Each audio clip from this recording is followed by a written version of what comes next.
Redditors who nearly died on the operating table. Did the doc tell you immediately after surgery, or did he wait until you had recovered a bit? What was it like receiving the news?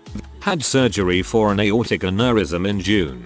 It did not go to plan. I ended up dying 4 times on the table and during an emergency CT scan. Apart from the ICU nurse, the first medic I saw within a couple of hours of waking up was one of the anesthetists. He came to tell me about the surgery and to reassure himself and his colleagues that I had made it through the night. He hadn't been expecting to be able to sit and chat with me. I felt sorry for him as he relayed the news because he looked so concerned and so relieved. He left saying that he was going to text all of his friends. The whole team came to see me throughout the day and what had happened was carefully explained to me. There was no bullshitting or sugarcoating. My reaction was to thank them for all of their efforts and to try and be cheery and show them that I was going to be okay. It's my coping mechanism. I didn't get weepy or tearful until the next day when it had sunk in a bit. Had a little cry on my brother's shoulder. NHS. I love you.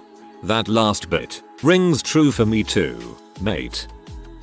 My appendix burst. Lots of pain, but then the pain went away when it burst. That was a Friday night. Monday morning came around. My GF made me go to the ER. The doc in the ER called a surgeon in because I was in so much pain. The morphine wasn't doing anything. The surgeon examined me and a few minutes later, my GF was there with a priest who was giving me last rites. I only remember this in bits and pieces at this point. I overheard the surgeon tell my GF he will do everything he can for me, but I most likely won't make it out of surgery. I died on the operating table twice. From what I was told, many vital organs were shut down.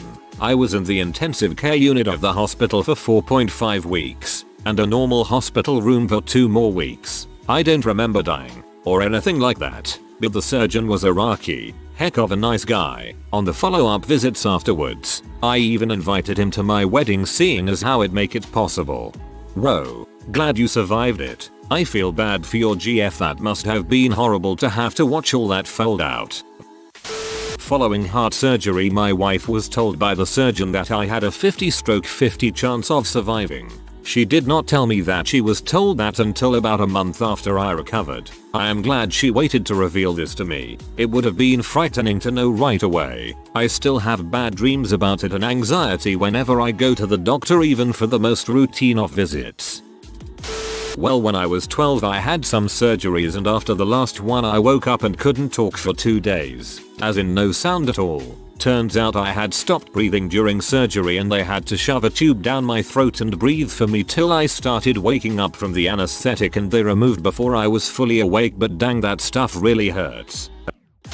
I almost died during surgery last year. Apparently in the middle of it I had a huge spike in my blood pressure and they had to stop the surgery to bring it back down before they could finish. I don't know when the doctor was planning on telling me though, because as soon as I woke up and saw one nurse sitting on the edge of my bed and 2 more standing at the end, I knew something was wrong. I don't think I almost died, but on my last surgery on my legs, 4 total, my blood pressure also had a huge spike. I got through the surgery, but it took hours for my blood pressure to come back down. I got my appendix out last fall. The surgery was supposed to be 45 minutes. Home an hour later from the recovery room. When I woke up, I was in and out of sleep, asking for anti-nausea medication every time I woke up. I was told no each time. I promptly forgot that I was told no, fell asleep, woke up, asked again. When I finally actually woke up, my mom told me that the surgeon had nicked a blood vessel and I'd been internally bleeding. So the surgery took 4 hours and I was back in my hospital room. They put some sensor massaging things on my legs to aid circulation. But at the time I was so drugged that I didn't even register it much. In the morning my surgeon said that I'd been internally bleeding and they had to wait for it to stop, and that I'd be in the hospital for a few more days. I wasn't allowed to eat for 2.5 days after that, on top of the 24 hours prior. Before I was discharged 3 days later, the surgeon ordered an MRI to make sure I wasn't internally bleeding again. Once I was cleared, he said to me, "If you suddenly feel lightheaded and nauseated, call an ambulance immediately and tell them you're internally bleeding. If your legs or feet suddenly turn blue, Call an ambulance and tell them you're losing circulation. That was the first time I really grasped that it had been a serious problem. A few weeks later, I asked my mom about what she'd done while she was waiting, and she mentioned that the surgeon had walked out and told her that I might die but he'd do everything he could. TLDR. Surgeon kept me in the hospital for a few extra days and never directly told me how serious it was until I was discharged. If you suddenly feel lightheaded and nauseated, call an ambulance immediately and tell them you're internally bleeding. If your legs or feet suddenly turn blue, call an ambulance and tell them you're losing circulation. You would think that would mean you need to stay a few extra days. I don't wish to get into the details, but an outpatient procedure went wrong and 2 surgeries later and 10 days in the ICU went by. Apparently they did tell me how close I was to dying, but honestly, the whole month I spent in the hospital felt like about 10 minutes. Apparently I experienced some short-term amnesia of the event due to the amount of painkillers, anesthetic and overall pain. Fine by me that I don't remember. I also learned that when I am put under twilight anesthetic for an endoscopy, I start spewing weird facts Bubba Gump style. For one particular procedure, I guess I was giving every permutation of Papa Murphy's pizza toppings to the nurse. You can have pepperoni. You can have pepperoni and onions. You can have pepperoni and extra cheese. I don't eat Papa Murphy's. Not quite the same as surgery, but I almost died giving birth 8 months ago. It's not the sort of things people typically go in worrying about anymore, so I wasn't prepared. I was more worried about my son who was 5 weeks early because I had been bleeding a lot and they didn't know why. Well, 2 days of labor and they finally decide to let him come. Right before I start pushing my fever spikes to 104. Baby comes out and he is okay. Goes to NICU and my husband follows. Then I go through the most incredible pain I've ever experienced for the next what seems like hour, all the while genuinely believing I was going to die. I was in and out of consciousness. The doctor kept telling me to stay with her. All of a sudden they are rushing me to the OR. With no explanation. When I get out I find out that they couldn't stop my bleeding, so I was rushed to the OR. To remove my uterus, aka the last hope to stop it, I had to have a blood transfusion because I lost over half my blood volume. My husband told me that when they told him about me going to the OR, they gave him no sign of hope. Basically told him they are doing what they can but it doesn't look good. It was one of the most terrifying experiences I've ever been through. I was shaken up 4 weeks after. I think I am genuinely more grateful for my life now though. I cherish every moment with my kids and husband because I truly feel like it could be taken away from me at any moment. Holy crap. Hold those babies tight. I have never even thought of that type of thing through my labors. Ugh. Glad you're okay.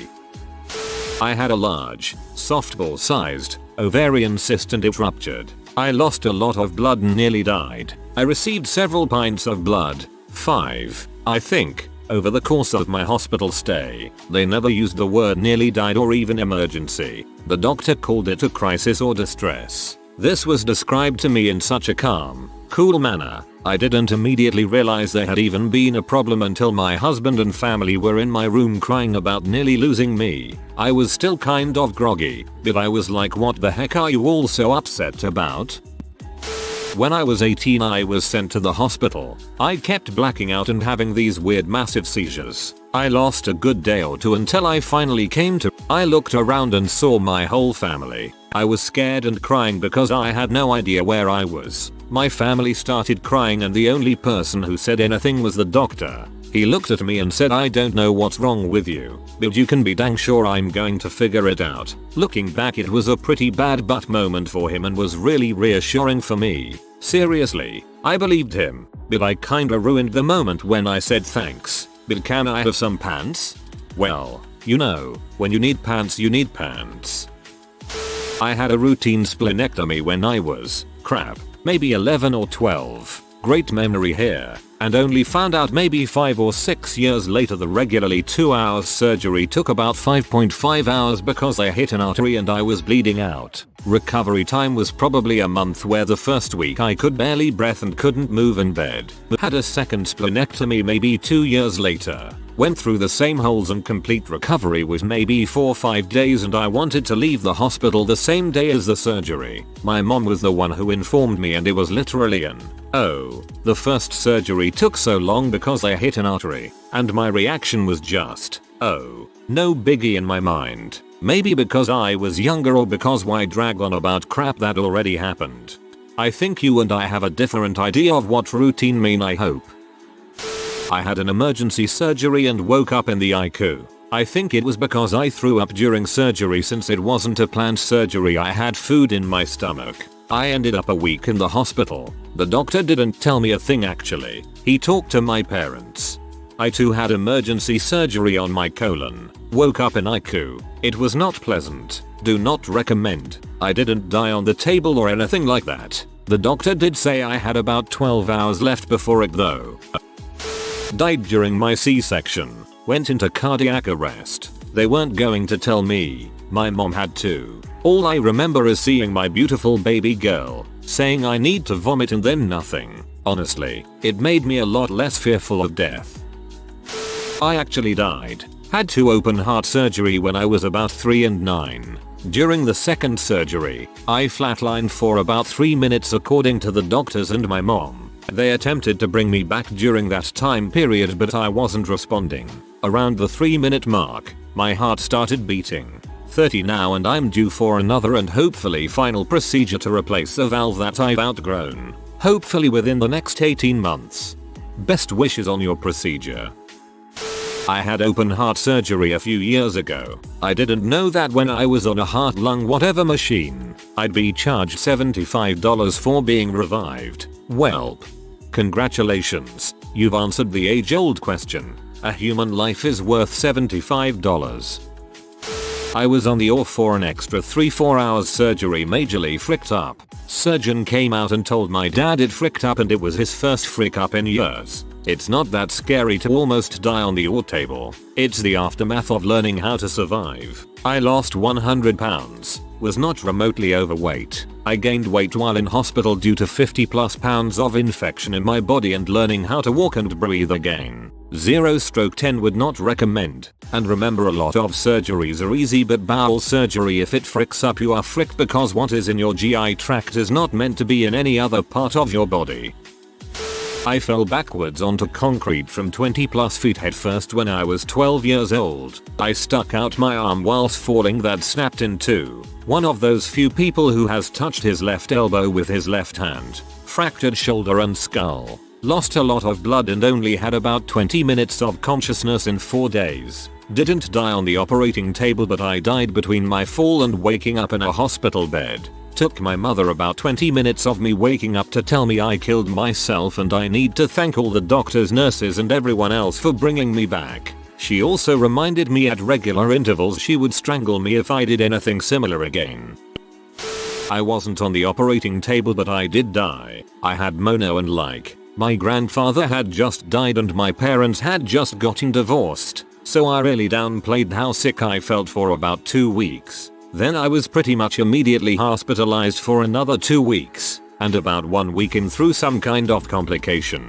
I was 13, so this was 12+ years ago. My spleen started rupturing. They decided to give me codeine or something with codeine in it. I told them I was allergic to it but it wasn't on my charts. Honestly, I was alone and scared and knew my dad was allergic to it. I have a lot of his allergies. So they gave it to me anyway, thinking I didn't know what I was talking about. I don't remember this exchange that well. Either way, within about 15 minutes it felt like my guts were being ripped out, and I remember at a certain point losing the ability to control my screams, and that was pretty real. Insert morphine button. I don't know if any healthcare professionals are reading this and going WTF or not. And a lot of this I don't remember perfection because it was a long time ago and I was terrified. But I assure you there was a lot of WTF. So now I've got this morphine button for the pain because my screaming was freaking everyone out, and things just start to fall away. I don't know how much longer later, but my dad finally showed up.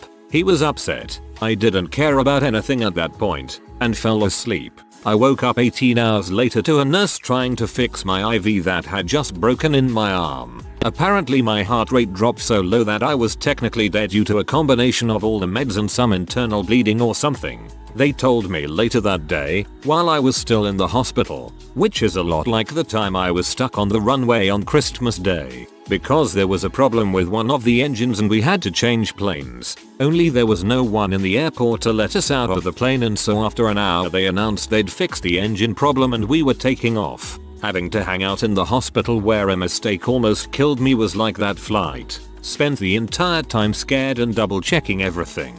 My son had mono a couple of years ago and he said that was the sickest he has ever been.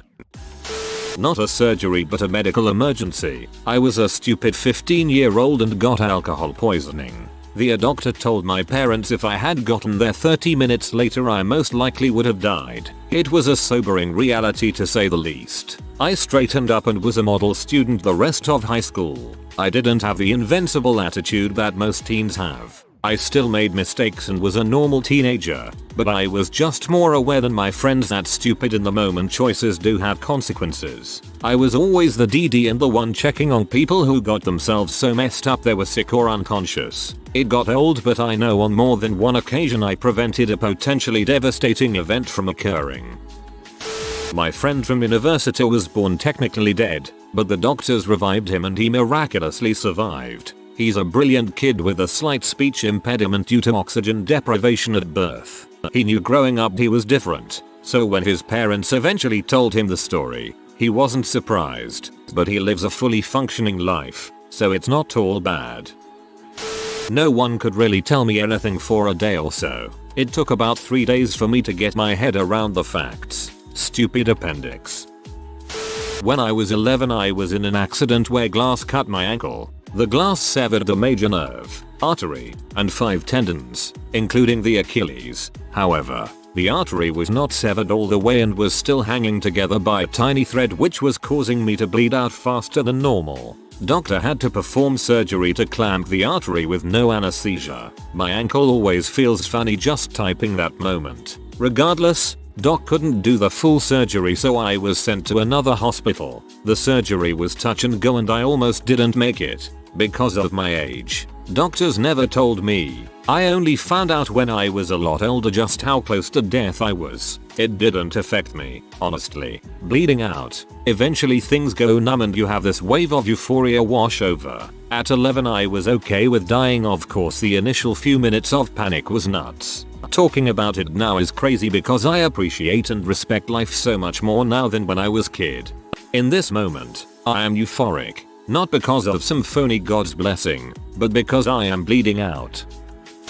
Well, I had surgery about 2 years ago and apparently I started moving in the middle of it, trying to get up from the operating table. I was given general anesthesia. Apparently not enough, so they gave me extra. A lot extra. I was in recovery and the nurse was trying to wake me up and I was unresponsive. I guess they pumped me full of enough that my respiratory rate slowed to the point where my O2 levels were low enough that organ failure was a serious risk, and the nurse was about to call the ambulance, since this was in a doctor's surgery suite in his office. I remember feeling incredibly at peace and feeling warm, as if I was floating. It was honestly the most comfortable I have ever been. The best way I can describe it is if you wake up on a Saturday fully rested and completely awake, yet you're so comfortable and just the perfect temperature that you want to fall asleep for another hour and you have no problem doing so. FYI, that never happens for me. Once I'm awake, that's it. Number 15 minutes extra. I know I won't be able to sleep no matter how much I want to. The nurse cracked open the ammonia salt under my nose to try and get a response from me. Nothing. She tried doing a sternal rub, grinding her knuckles into my sternum in my chest, to the point that I had a large black and blue bruise afterwards. Over the next 2-3 hours as the anesthesia wore off more and more, my blood oxygen levels came up to normal levels, and eventually I was able to get up on my own and pee before they'd let me go home. For those wondering what happened, it was liposuction surgery, and right after I stood up I was quoted by my ex-GF saying at the time to the nurse, "I am very upset with what the doctor did to me." The nurse said, "Oh my god, what do you mean? What's wrong?" To which I replied, "I came in for breasts, and he gave me lipo instead." The nurse and my GF laughed for the next 10 minutes while I continued shuffling across the floor to the bathroom to pee prior to releasing me to go home. TLDR. Claimed I went in for surgery for boobs and the doc gave me lipo instead. I'm a guy and almost died due to excess general anesthesia. Almost dying was the most comfortable I've ever been. Uterus ruptured. Doctors didn't know. All they knew was I was having complications during labor. I go back for emergency C-section that I'm supposed to be awake for. They cut me open, discover the problem and immediately knock me out. I woke up to my female doctor rubbing my forehead and cheeks telling me God was with me that day and I was going to be okay. Nurses and other personnel came from all over the hospital to visit me over the next few days. Everyone wanted to meet the girl who cheated death. It was kind of neat. Sort of. When I was in high school I got a MRSA staph infection in my hand. Really bad one underneath my thumbnail. When in surgery to remove the nail, they had ruptured a fluid-filled sac and the fluid spread into my blood, putting my body into a septic state. This resulted in toxic shock syndrome, which can get pretty bad. Anyways, after about a week in hospital dealing with this and being pumped with antibiotics, I was cleared to leave. While saying thank yous and goodbyes he tells my mama that if I waited another 15 minutes before going to the ER, there's a good chance I wouldn't be here. A girl I knew in high school died from a DIY belly button piercing which led to a staph infection. At first she didn't want to tell her parents about the piercing, and by the time she got to the hospital her body had gone into sepsis and her organs had started to shut down. It happened super fast, too. She went from fine to dead over the course of like 2 days. Scary crap. When I was a baby, about 6 months old, I got intussusception which isn't uncommon in babies. Usually babies with intussusception just need medicine and maybe a couple of other things, but there is never surgery involved. Unfortunately, that was not the case with me. After I had been ill for a couple of days my parents took me to the local doctor who told them it was just a virus and there wasn't much to worry about. My parents took his word for it until I started worsening. Once again they took me to the doctors where I was examined by another doctor who, once again, told them it was nothing to worry about. This happened once more. After about 3 weeks of being ill, I started screaming and wouldn't do anything but cry and scream. I wasn't eating and I was throwing up blood so my parents took me to the hospital. At the hospital, I had immediate surgery in which they had to remove about a quarter of my intestines. To put it bluntly, I was pretty much dead by that time. The doctors told my parents that I probably wouldn't make it through. My parents were obviously distraught. However, they told me that this was partly because of how blunt the doctors were about it. Apparently, they had just quoted meaningless statistics about blood pressure until in the last sentence they said that I was gonna die. They then promptly left my parents in tears. By some miracle I survived and am now healthy, so I suppose this story has a happy ending. TLDR. Doctors were blunt and inconsiderate to parents because my intestines hate me. About 10 days after I had an appendectomy I returned to the hospital in severe pain, with high fever, nausea, and having spasms around my sphincter. They did all the tests blah blah blah, turns out I had a huge freaking abscess behind my uterus. I'm admitted to the hospital again, and that night I had the worst nausea. I spent several hours straight doing nothing but dry heaving. My stomach muscles were shot. I could barely breathe because my diaphragm was exhausted from it. That morning they prepped me to drain the abscess. What they were going to do was use a big butt needle and shove it through the big butt muscle because they couldn't get to it any other way. They couldn't get me sedated, though. At that point I had an inkling that something was wrong, but I was so high on meds that I didn't care. Then one minute I was in an X-ray room, I think, with them telling me the PICC line was in. I don't remember them putting it in or being moved to that room, but apparently I was conscious. Anyway, they bring me back, lie me down and give me another shot of whatever they used. I remember snippets of what happened, like being on the gurney surrounded by the crash team, but nothing else. I woke up in the ICU 3 days later on my birthday. I never saw the surgeon again, nor did I ever see my original appendectomy surgeon again. But that's another story. After the initial "are you okay" thing, and I was too messed up to remember that. I don't remember when I found out exactly what happened, or if they even told me. but I didn't care because I needed to worry about healing. It really hit me 2 days before I was released, 10 days after admission, when my friend came to visit. But it wasn't emotional or anything like that. It was a crap. I almost died, but I didn't. But I almost did. Oh hey morphine. It's hard now, though. It doesn't bother me that I almost died, because I didn't. It's the feeling helpless and hopeless, or remembering that feeling. This happened this June, so it's all pretty fresh. I was apparated to take out my old shunt. I have hydrocephalus. I was only given a local anesthesia so I could talk with the doctor during the procedure, but was pretty out of my mind. So middle of the conversation we started talking sports and the surgeon told me he was a fan of my team's rival team. I proceeded to talk trash about his team while he stood there with a scalpel in hand. You are one brave mother. One of those not an operating table but stories. Let me start by saying I was helmet and shirtless. At about 9 years old I wanted to race dirt bikes and my parents took me out to the public track to try it out. Well, after about 2 hours of messing around, the 9-year-old kicked in and I wanted to go play on the swings at a park nearby. I went over there without my parents, and after realizing the park was run down, noticed a huge steep asphalt hill next to it. Went down it. The first time was fine. Second time no problem, but the third time my brakes gave out and my handlebars started wobbling, also known as speed wobble. Before I could react, my handlebars went all the way to the side and I flipped over the handlebars, slamming my head on the ground. The bike landed on top of me and I slid on my back for about 20-30 feet. During the slide I remember closing my eyes and seeing myself outside of my body sliding down the hill right after I hit my head. As I came to a stop I remember shooting back into my body and opening my eyes and letting out the biggest scream a 9-year-old could produce. I didn't know until about 6-7 years later that this is common in people who have died and came back. I ended up spending the whole next day and night in the ER. They couldn't get an IV in me, so they had to scrub my raw flesh back with no painkiller. There was a lot more to the painful aftercare, but I need to stop rambling on. If you are new to the channel, you can subscribe. I publish new videos every day. Until then, check another video.